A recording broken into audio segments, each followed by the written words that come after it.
Facilities simply world class.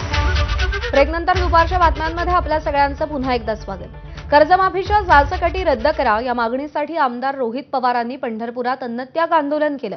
भाजपचे नेते आणि मंत्री गिरीश महाजन यांची शिष्टाई कामी आली आणि त्यांच्या उपस्थितीत रोहित पवारांनी आंदोलन मागे घेतलं.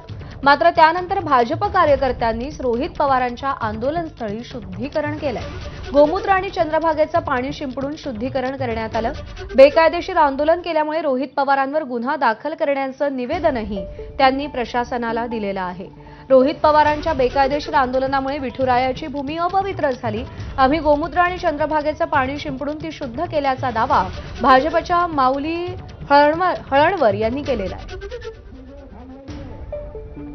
रोहित पवार हे शेतकऱ्यांचा कळवळा आणत या ठिकाणी अन्नत्याग आंदोलन करण्यासाठी आलेले होते. ही आमची पावन विठुरायाची पावन भूमी या ठिकाणी अशुद्ध करण्याचं काम त्यांच्या कडून झालेलं होतं. शुद्ध झालेली भूमी आज आम्ही गोमूत्र आणि आमचं पवित्र असं चंद्रभागेचं तीर्थ या ठिकाणी टाकून पवित्र केलेलं आहे. शिवसेना आमदार बच्चू कडूंनी काँग्रेसवर टीका केली आहे. देशात आणि महाराष्ट्रात काँग्रेसची परिस्थिती बिघडल्याची टीका बच्चू कडूंनी केली आहे. काँग्रेसच्या चुकीच्या राजकीय भूमिका